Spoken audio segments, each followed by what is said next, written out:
everyone. Welcome back to Storytime with me. Today, to all you Thomas the Tank Engine fans out there, I have another Storytime video I want to show you all. That's what I'm going to do. This one's called Thomas and Trevor, which I'm pretty sure you're all familiar with that Thomas story, you know, from Thomas the Tank Engine. So this is the today's Storytime video with a little help from my favorite Thomas the Tank Engine narrator, George Carlo, which I'm pretty sure you're all familiar with that story. So without further ado, let's get this story on the road.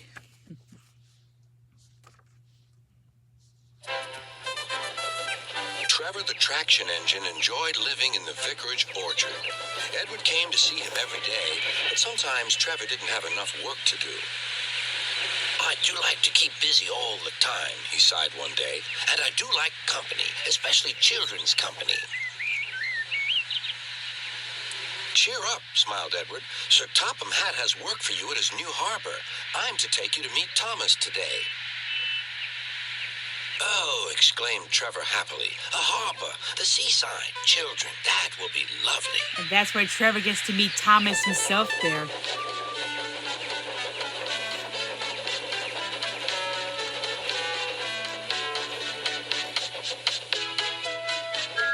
Thomas was on his way to the harbor with a trainload of metal pilings. They were needed to make the harbor wall firm and safe. Hello, Thomas, said Edward. This is Trevor, a friend of mine. He's a traction engine. Thomas eyed the newcomer doubtfully. A what engine? A traction engine, explained Trevor. I run on roads instead of rails. Can you take me to the harbor, please? Sir Topham Hatt has a job for me. Yes, of course, replied Thomas, but he was still puzzled. Workmen coupled Trevor's car to Thomas's train, and soon they were ready to start their journey. And they're on their way.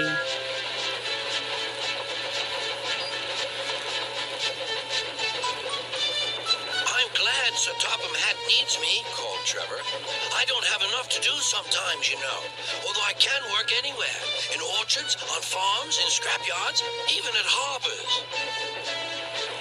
But you don't run on rails, puffed Thomas. I'm a traction engine. I don't need rails to be useful, replied Trevor. You wait and see.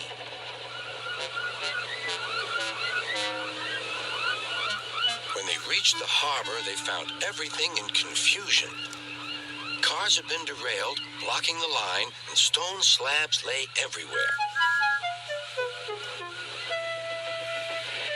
We must get these pilings past, said Thomas's driver. They are essential. Trevor, we need you to drag them around this mess. Just the sort of job I like, replied Trevor. Now you'll see, Thomas. I'll soon show you what traction engines can do. Trevor was as good as his word. He dragged the pilings clear with chains and towed them into position. Who needs rails? He muttered cheerfully to himself.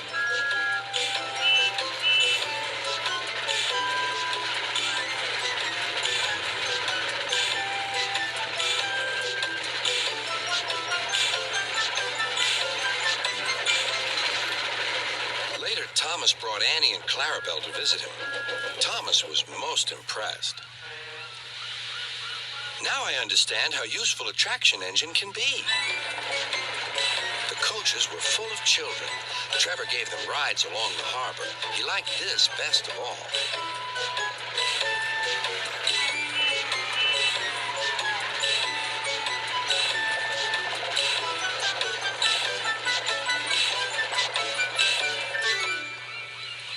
He's very kind, said Annie.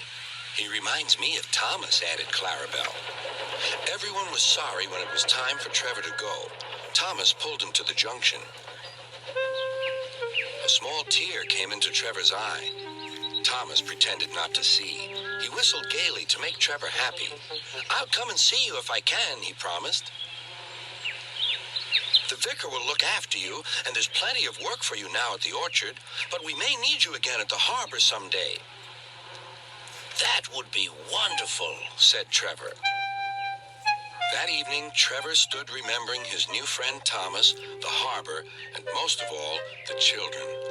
Then he went happily to sleep in the shed at the bottom of the orchard. So yeah, that was the story. Thomas, Thomas and Trevor. This is a really, really great Thomas story, and I highly recommend that story. And George Carlin is my favorite narrator. So I hope you all enjoyed this story. Bye, everyone.